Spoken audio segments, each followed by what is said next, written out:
let's talk about the red pill. All of this, every single thing about the modern world was deliberately constructed to get us to a point where they can come along and lock you in your house for something with a 99.9% survival rate, and you're going to sit there and take it like a bitch anyway.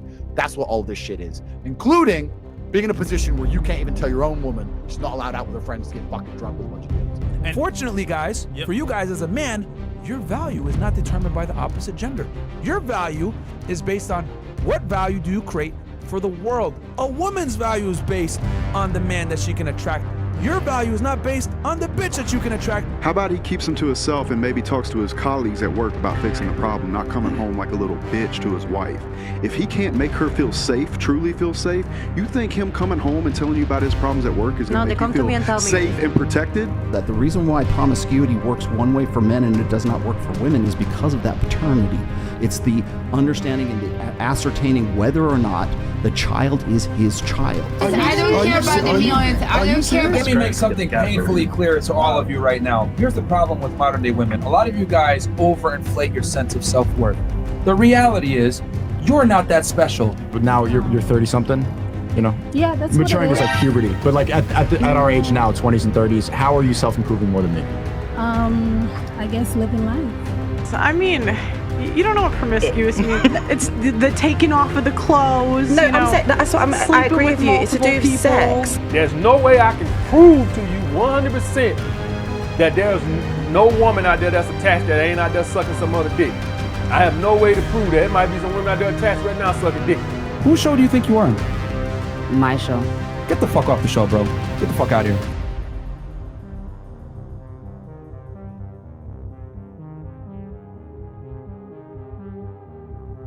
Over the last 18 to 24 months on YouTube, I've seen this trend of red pill popping up everywhere, from people like Fresh and Fit to Rollo Tomassi, who's what they call the grandfather or the grand master of the red pill. I've seen these red pill ideologies and red pill philosophies popping up and these new red pill influencers, and it's from a different era than I came from. I came from the old RSD community. I was one of those young guys that was out approaching women, taking action, working on himself.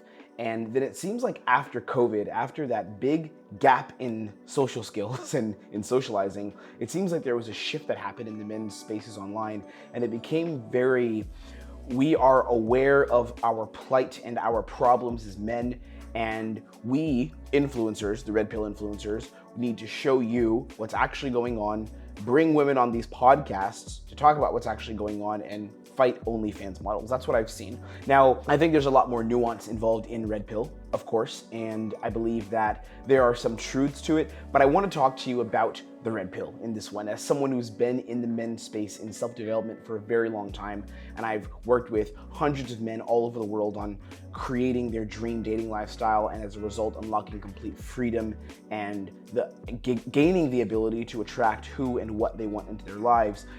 This shift is kind of sad to me because I feel like men are dropping the ball. I feel like this shift has led to a lot of men consuming content and consuming information and feeling there is no hope because all these 304s are out here and they're just gonna fuck us over, essentially, because women are not quality nowadays, when in fact there are plenty of quality women out there. And I want to clarify and clear up these thoughts, these ideas, these principles that are going around the red pill community. And in case you're someone who watches a combination of more logical, I think a little slightly more thought out, action-based content like mine is, like other, dating experts and dating consultants, someone who I think is like this is Alex, a friend of mine from Playing with Fire. He's like this. Another company is Ultimate Man Project, who I think are quite legit in how they give information. It's very action-based. It's not just OnlyFans models versus the enlightened men getting into fights and getting kicked off of shows and all this weird stuff and asking the same repetitive questions over and over for the shock value of it all. There's actually a lot of educational content out there. So if you're between these two, if you spend some time looking at the red pill creators and then some time looking at my stuff or whoever else you watch, I'm just gonna talk to you about what I think about this red pill community and why I think part of it is helpful, but part of it is also very dangerous. So the biggest principle here, I think, to understand is the red pill community isn't wrong.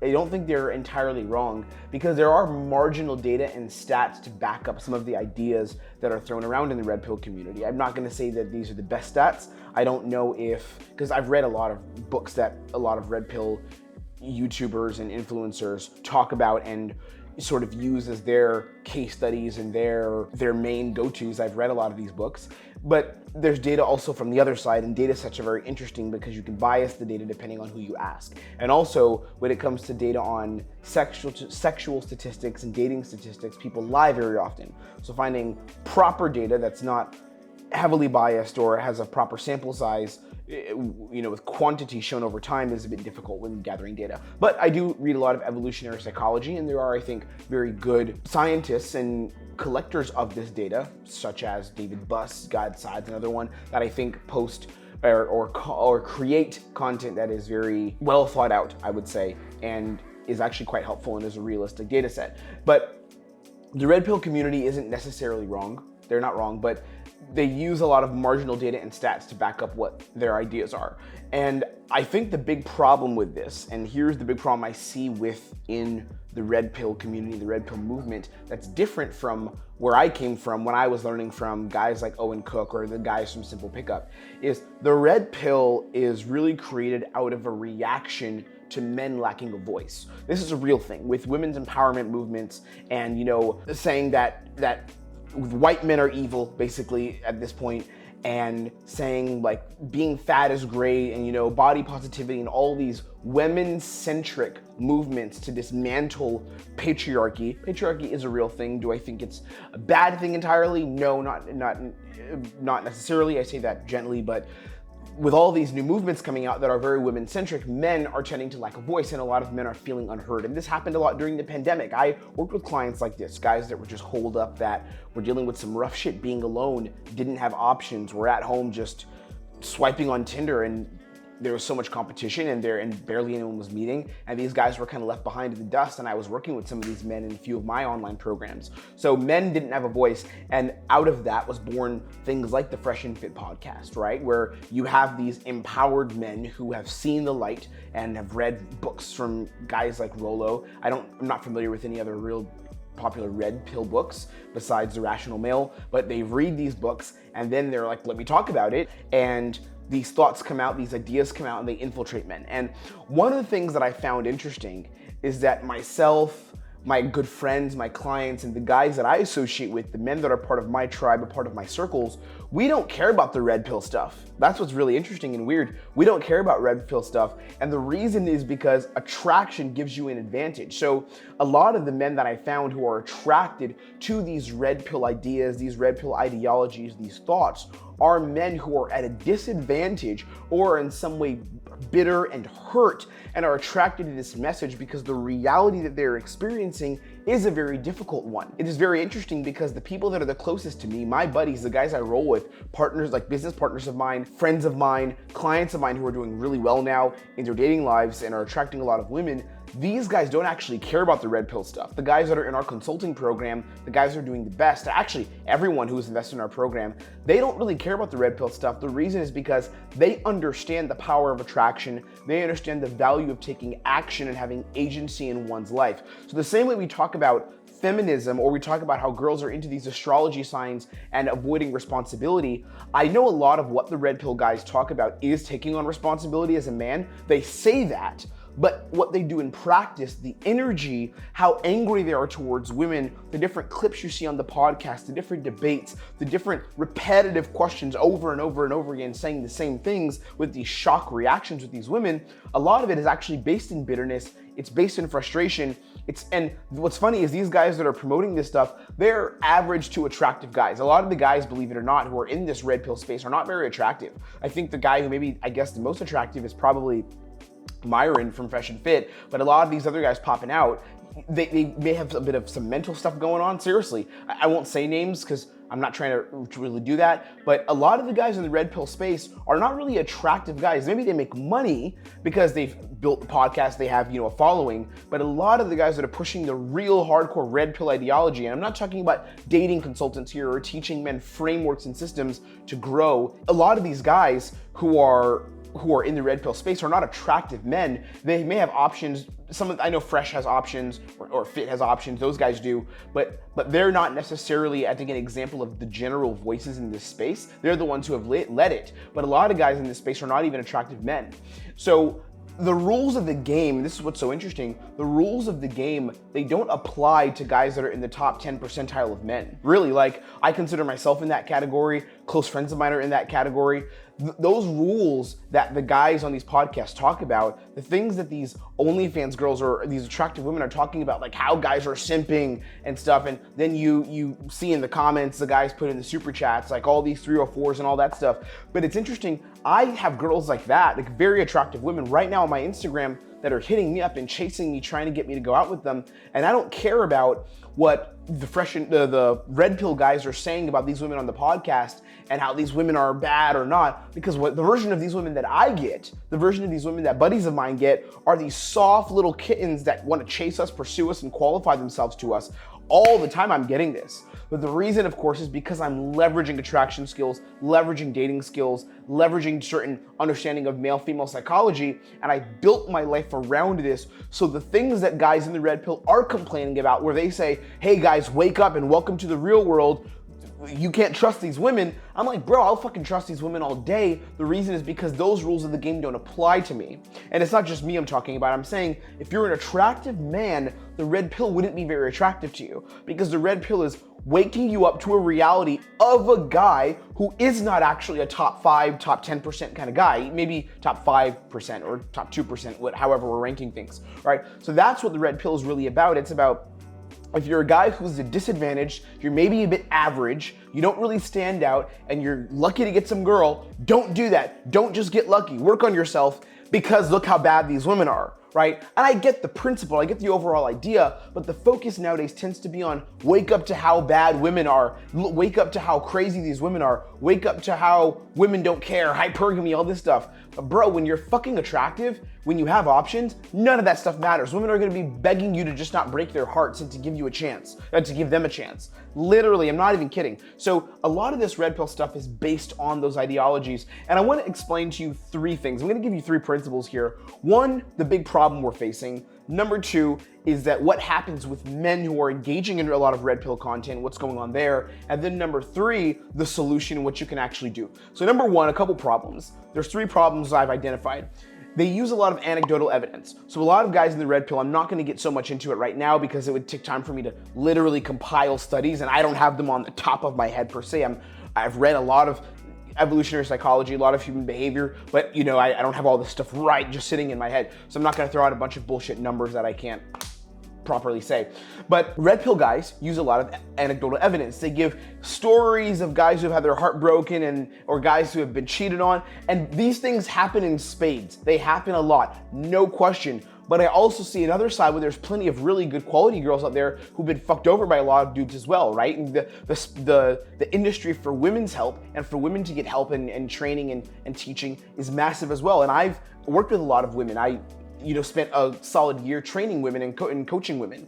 So what I've seen is the red pill guys use a lot of anecdotal evidence and a lot of worst case scenarios to present their arguments, things that have happened to guys that they know, things that have happened to them, and they use that as fuel to build an argument about how the world actually works. Now, there is data, there is science, but the data is very marginal. Like, even take things like divorce. They say women initiate most of divorces. Sure, but they also don't take into account that men cheat in marriages, or at least get caught cheating in marriages much more than women do. And then they'll say, yeah, but women cheat just as much. But we don't really know if women cheat just as much. We don't know that. A lot of women wouldn't admit to cheating, but also a lot of men wouldn't admit to cheating. Men realistically will cheat more frequently, and it doesn't turn into an affair oftentimes when they cheat. Men will have a fucking hookup in Vegas. Maybe the girl will find out about it because a buddy will tell his wife or something. We wouldn't hear about that. Whereas we would hear more about the women cheating, because women tend to go for an affair partner when they cheat more, and it turns into something that's a little more connective and more relationship-like, right?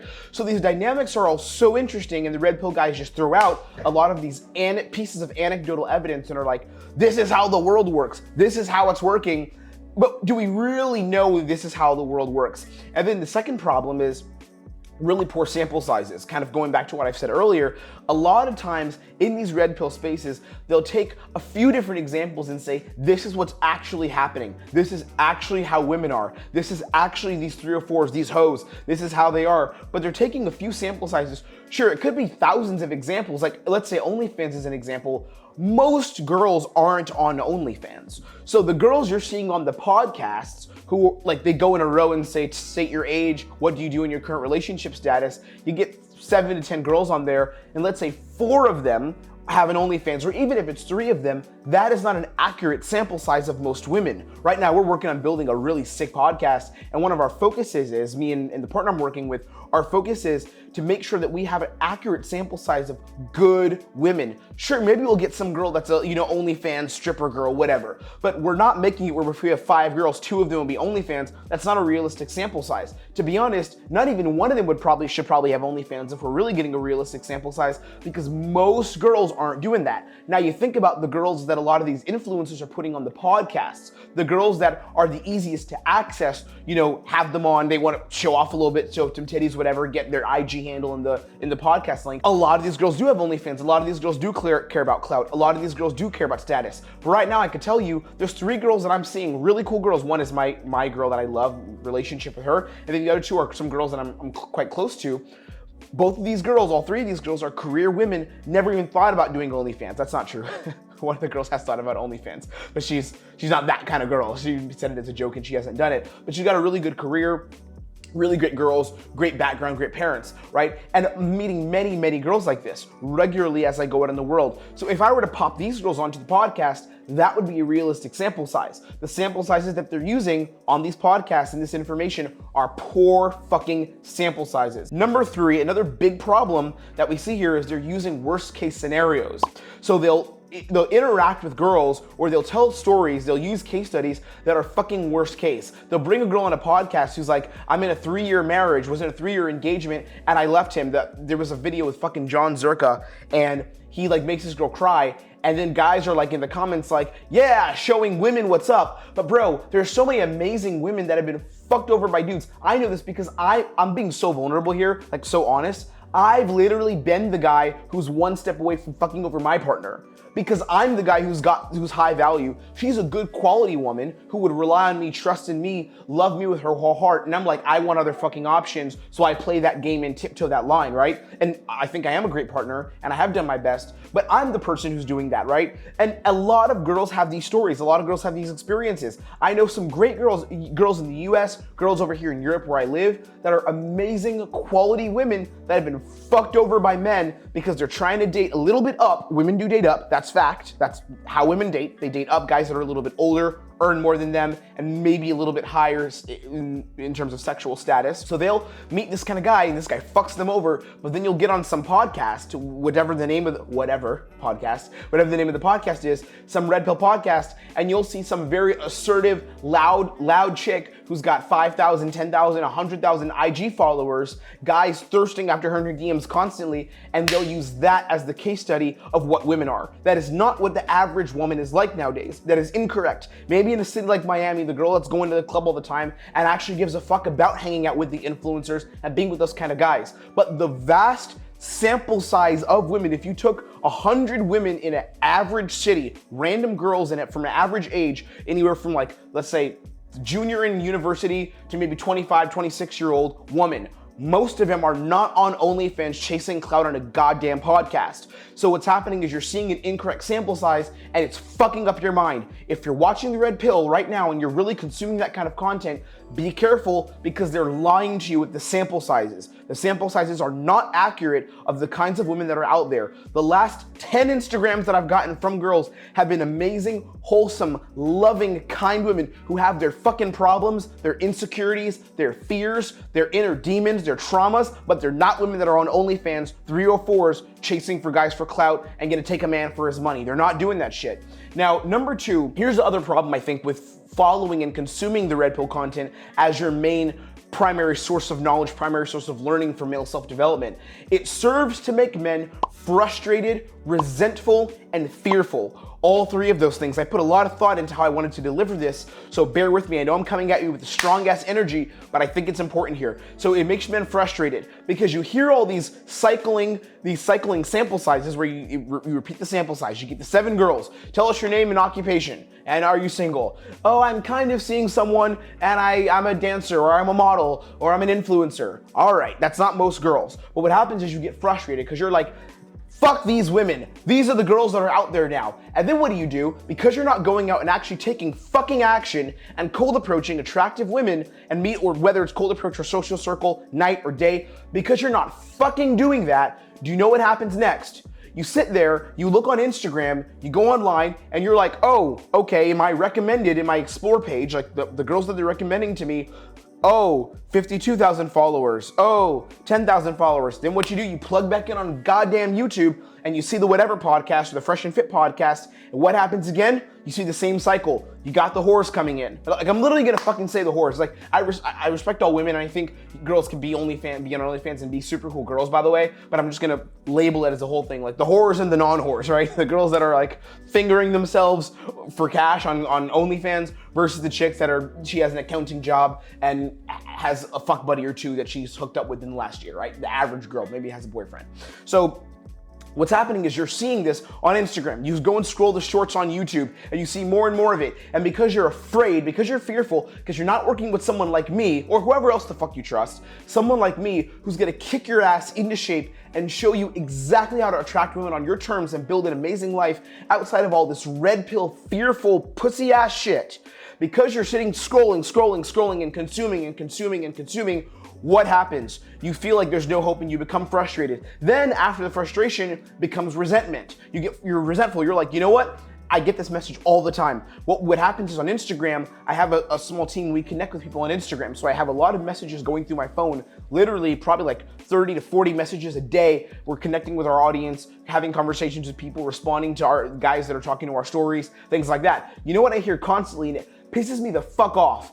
From every other guy, it's like, oh bro, I'm just working on myself. There'll be time for me to, meet girls or invest in learning success with women later. But right now I'm staying off women because dating is crazy out there. It's not fucking crazy. There are amazing, high quality women that want to get to know you and would love to surrender to your masculine energy if you got the fuck off of social media scrolling and believing that's the real world, and you actually went out to a bar or a club. Doesn't mean you gotta go to the VIP with all the fucking table hoes, but you go to a bar or a club, or during the day a fucking coffee shop, out take a walk in the park, after your job you're heading home, you go out and you say hi to a normal fucking girl that's fucking pretty.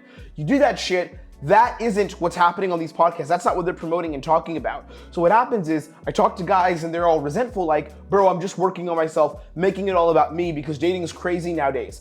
Because they're being a pussy and they're scared to take action. That's what's happening. That's what the red pill promotes you to do. It promotes you to be resentful of women that you've never even experienced. Maybe you've had one bad breakup. Maybe you had two. Maybe some chick cheated on you. I've had girls that have messed with other dudes while I was talking to them. Shit happens. Girls have also been broken up with. Girls have also been cheated on and had bad things happen to them too.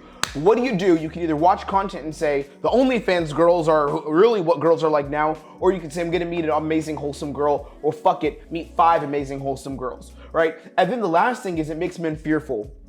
Men are so full of fear nowadays. They're so full of fear to take action for a bunch of different reasons. Fear of, am I gonna be good enough? Fear of, there's so much competition. Fear of, is it even worth it? And I'm so tired of seeing this shit. And I must say, a lot of guys who are watching this are in our consulting program. I wanna just give you a shout out. I'm gonna name some names. Fucking Anthony, Alex, Inder, Jeremy, Jason, I'm forgetting everyone in our program. Phil, we got all you guys who are in our program. You guys are fucking amazing for taking action. Nick, shout out to you for taking action and actually putting yourself out there, not letting these fears and these hesitations and this anxiety get to you. Fucking Sawhill, Eban.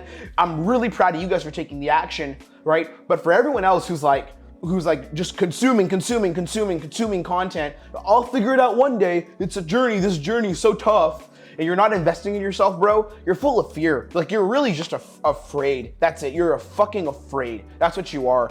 And the only way you're really gonna get success and create this life of abundance is surpassing that fear and taking action. The truth is you probably don't even really want it. There's a lot of guys I talk to, and honestly, if I end up talking to them, we probably end up working together. But a lot of guys I don't end up talking to, I guess, who are so full of fear, they never even get to a point where they get to experience that abundance, begin to experience that freedom, and it just pisses me the fuck off, and it's so fucking sad. The third part of this is the solution. What do we do instead? I'm gonna give you 3 solutions here. I know I've sounded a bit mad, and I wanna sound this way because I think it's so important that we as men wake the fuck up. There's 3 solutions here. Number 1 is you don't listen to a community, you listen to individual messages. Fuck the community. It's not about the community. I come from the pickup community. Back in the day, 2015, 2016, looking at old, I don't know if you know this guy, but Julian Blanc, his old infield, Max Tornow, all these guys were my mentors back in the day. That was my fucking community. But how did I grow? I grew because I stopped looking at the community and taking all the ideology,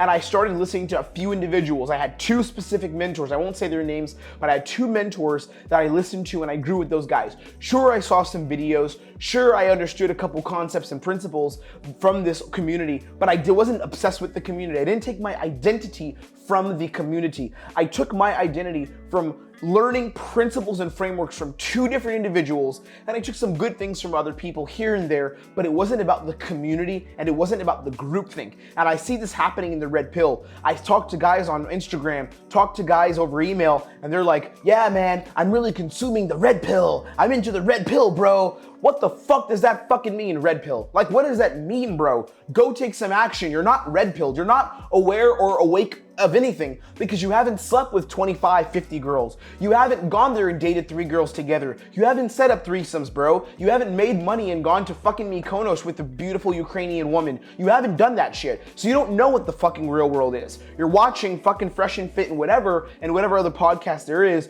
You're watching them tell you what the real world is, and you're identifying with this community and feeling this fake sense of empowerment the same way the fucking feminists do. The same way they're like, oh, my crystals, I'm a Gemini. This means that I have to be in my power this month. You don't fucking know shit. Like, the girl doesn't know. The girl who says that, she's saying that because her community and the group thing tells her this is true. What she should do is go out, work on herself, hit the gym, be attractive, socialize with a few high value guys, make a couple guys take her out to dinner and commit to her and eventually find a fucking man, right? And then have a cool career as well and be a mother. That's what she should probably fucking do. And you guys are doing the same thing. The guys who are consuming red pill and are feeling good about the red pill and are like, I'm learning, I'm growing. No, you're not. You're identifying with this pussy-ass community that's based on not taking action and is based on ranting and going into the real world. Damn.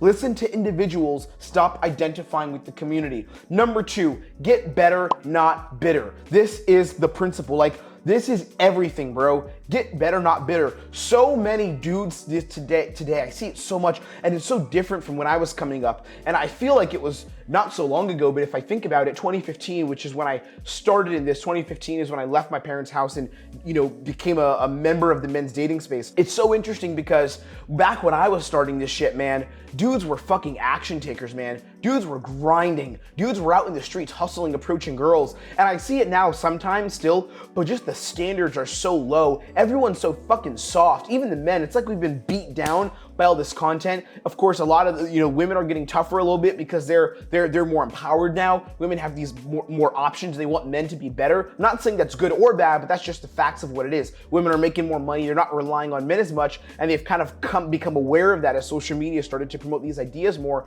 And then you have men who are just getting beat down by it all in their feelings and aren't stepping up because, to be honest, there are more ways to make money and evolve as a man, but it is a bit difficult. The competition's higher, right? There's more pressure on you. So what's happening is we just have this generation of fucking soft ass dudes who aren't taking action or not putting themselves out there the right way. You got some guys that are going at it here and there, but things have just become so fucking soft and it's disgusting, genuinely. So get better, don't get bitter. I want you to get better, bro. I want you to thrive. I want you to take action. I want you to get better and become elite level at attracting women and building your dream dating life. And number 3, you have to realize, and this is so fucking important, you must realize that attraction is the key to getting to the next level. All of these influencers who are talking about how difficult it is or understand the reality of women, they're all lying to you. Now, they're not lying on purpose. Well, technically they are because they want views, they want, people to engage with their content. So they're lying in that sense, but they're not lying to manipulate necessarily. They're giving you this version that's so this coping version of reality, which is like, things are tough, recognize how tough it is, become aware of it, and just focus on yourself, bro. Don't give them attention. And maybe go out and meet some girls, but be aware, they're gonna try to scam you and screw you over at any point. So approach women, meet them, yes, but be on your guard. Don't take any hoes seriously, because these hoes are gonna screw you over the moment they get a chance, right? I've seen a version of dating, a version of success that is so beautiful, that is so healthy. Bro, like meeting high quality women with a fucking low ass body count, not 30, 40 guys, girls that have been with less than 10, less than 5 guys, that are down to even meet another girl with you because of who you are as a man, because you become so attractive that women want to invest in you, women want to be around you. I can't tell you how many guys I talk to who think the problem is, oh, my verbal game or my inner game or status. No, bro, you're just not attractive. Like, the problem is you're not attractive. And I don't only mean physicals. Of course, physicals is a part of it, but you're not attractive in the way that you think. You're not attractive in the way that you lead. You're not attractive in the way that you assert yourself. These are the things that surpass the red pill. Fuck going into the real world and knowing about women's true nature. Fuck learning about true female nature. Just understand the psychology of how women want to date. Understand that. Become as attractive as you can as a man, and once you become attractive, the game becomes a joke, brother. The questions that you're asking yourself, that you're getting information from on these podcasts or from these different sources out there who are these gurus and experts in the red pill, those sources are based on the belief that you're not attractive. They're based on you being an average man. What happens if you become so attractive where women are hoping to get your time? What happens if you become so attractive that women are magnetically drawn to you and they're like, oh my God, how can I find out about this man more? How can I get more from him? Or as in, how can he invest in me? How can I surrender to this man? Being attractive beats the whole game. Be attractive. Learn the skills of social skills, learn high value communication skills, learn how to connect with women intimately and deeply, learn how to lead, learn how to love, but don't be so trapped in this community of red pill and this coping community of it's so tough and you need to be aware of how bad women are and then go from there. Fuck that shit, bro. Be attractive, be your best self, learn the frameworks and the systems of how to attract women. Go out and take some action. Get better and not bitter. And hey, last thing I'm gonna say, if you wanna get better at this shit faster, instead of hearing me just rant to you here, set up a call with me. Look down below. We've got a link going to my calendar where you can book a discovery call with me, where we're gonna see if it would be a good fit for you to join my consulting program and learn my system for how to get results, so you cannot cope. You cannot sit back and feel like, oh, it's so tough, I don't know if I'll ever get results, but you can actually step up and become the kind of man that women want to be with, the kind of man that women are dynamically attracted to. Become the kind of man that is literally like crack to women, because brother, that's what I am. You should see some of the fucking DMs that I get, and I'm gonna teach you those same frameworks. I'm gonna help you become that kind of man. It takes work, it takes effort, but I'm gonna make it super fucking simple for you if we work together. And hey, if we don't work together, it doesn't matter. Keep learning from me on this channel, whatever other sources you learn. Focus on individuals, not community. I will see you on the next training. I appreciate you, bro. Be blessed, and don't keep listening to these red pill gurus.